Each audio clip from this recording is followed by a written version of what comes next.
So you have CNN kind of wigging out here about the polling numbers for the midterms are starting to shift in the wrong direction from their standpoint.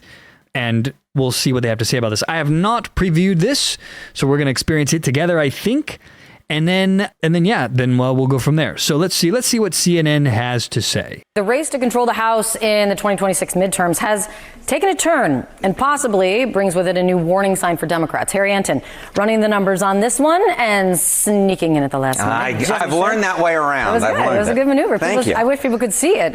I have fantastic news. It's the new shoes, as we spoke about yesterday. Okay, moving on. And you're tracking the odds. What is the change that you're seeing? Yeah, okay. So, if you go back 6 months ago, you go back to April, Kate Baldwin, what were we looking at? Well, we were looking at the Democrats with a very clear shot of taking control of the U.S. House of Representatives, according to the Kalshi prediction market odds. We saw them at an 83% chance. But keep in mind, if memory serves, this was the beginning of the tariffs, where all these idiots were out there, panicking over, oh my God, tariffs. But of course, this poll in April is nonsense because it's April. It was over a year and a half later before the midterms. But let's continue. Those odds have gone plummeting down. Now we're talking about just a 63% chance, while the GOP's chances up like a rocket, up like gold, up from 17% to now a 37% chance. And mark my words, that is going to keep on moving in this direction. Because as the economy goes, so too will this. And when it comes to law and order, the more every illegal deported is going to be a plus in the Trump direction. Will look like a pretty clear likely Democratic win in the House come next year has become much closer to a toss-up at this point, although still slightly leaning Democratic. What's changed? What are you seeing? Okay, what has changed? Well, why don't we just take a look at the national picture first? Take a look at voters and how they're feeling about things. And we can take a look at the generic congressional ballot. And I want to take a look and compare it to 2017, 2018, right? Because that's sort of the baseline. That was, of course, the first Trump term. That was where Democrats were sort of keeping pace. You go back to April, look at the generic congressional ballot. What you see? You see +3 Democrats in 2025 in April. You see +3 Democrats back in April of 2017. Now jump over to this side of the screen. What happens? Well, the Democrats are no longer keeping pace with the pace that they were setting back in 2017, 2018. You look back in 2017.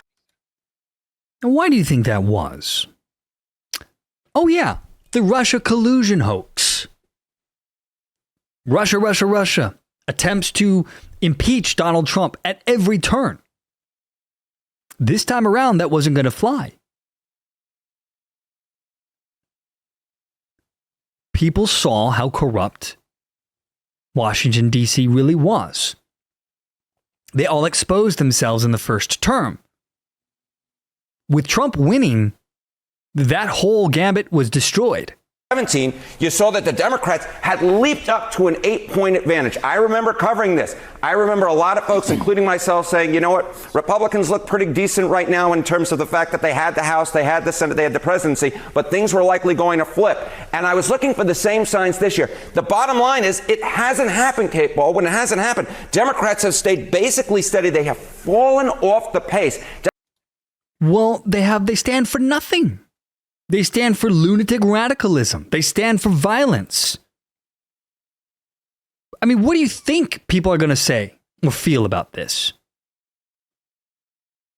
Democrats were way out ahead back in 2017 on the generic congressional ballot. And now we're basically looking at Democrats ahead. But again, they are so far in back of the pace that they set back there. And so I think what a lot of folks are seeing, folks like myself, are saying, wait a minute, given what we might be seeing in redistricting, is this +3 going to be enough, Kate Baldwin? Well, that's what I was going to ask. One change from that cycle is also this mid-decade redistricting effort that we've been covering so much. Which looks like it's going to dramatically fall in the Republicans' favor. Because the Democrat Party has led with the gerrymandering for a long time. They have a huge advantage right now. And if the Republicans even the score, they're foobarred. Which, if we're being completely honest, is a good thing right now. Because the Democrat Party has embraced lunatism. I'm going to use that word again. Which, of course, isn't a real word, but we're going to go with it. They've embraced lunacy. They're dangerous right now. They're projecting with what they say about Trump with what they want to do. believe you me, if the Republicans could somehow magically gain access to power again, you better believe that revenge would come. You add that in, and what do you get? Okay, so we add that and we take a look at the national picture, but then we, of course, taking a look at the state legislators, right? They are potentially changing things, and there are two things that are going on here. First off, net mid-decade redistricting gains. If both sides max out at this point, there are more Republican gains possible than Democratic gains. This is why the left is freaking the hell out. Yes, the Democrats might try to counter a Texas and a California, but you go along in the different states and basically Democrats run out of room where Republicans are able to gain and gain and gain. If both sides max out, we're probably looking at a GOP gain of +7 House seats. That doesn't even take into account the potential gutting of the VRA that is right now going to be in front of the Supreme Court. If you add that in, you could be looking... The Voting Rights Act. What? Yes, exactly right. The Voting Rights Act. If you add that in, then you could be looking about adding 10, 12, 15, 17 on... In other words, if you got rid of the racial voting acts, you would have a massive explosion in the other direction, which is why the left is freaking out. Top of this 7 seats. So I think a lot of folks like myself are looking at this. Which again would be good, because I think the Democrat Party needs to spend a 40-year in the wilderness run here, similar to what the Republican Party did following, I think it was like almost 40 years before the contract with America with Newt Gingrich and the boys back in 94. They'd been out of power in the House for that long. And I think we need to see the same thing happen here until the Democrat Party calms down and manages to purge the radical lunatic side of their voter base. Because right now, it's dangerous what they're becoming.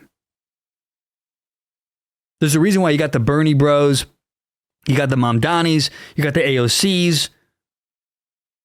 These are all directions that the Democrat Party needs to get away from, but they can't because they let the lunatics take over the asylum. Seeing, hey, wait a minute, those national polls are Democrats are not gaining the way that we expected. Then you add in the fact that the state legislators are adding potentially more GOP seats like they've already done down in Texas, like they've done in Missouri. And then you add in the potential gutting of the VRA, and all of a sudden it becomes much more difficult for Democrats to gain, especially given that they are not keeping up with their 2017, 2018 pace. And as you said, that also makes it difficult to compare it to past examples in history because this is such a different new landscape. It's a different new landscape, and we're not quite sure how much Democrats will have to be ahead in the National House vote in order to gain control. All right. Thank you, Harry. So it's not looking good for the Democrat Party, and this is looking good for the American people at large. So keep your hats on, my friends. We will have to see how all of this pans out, but man, oh man, oh man. So there you go.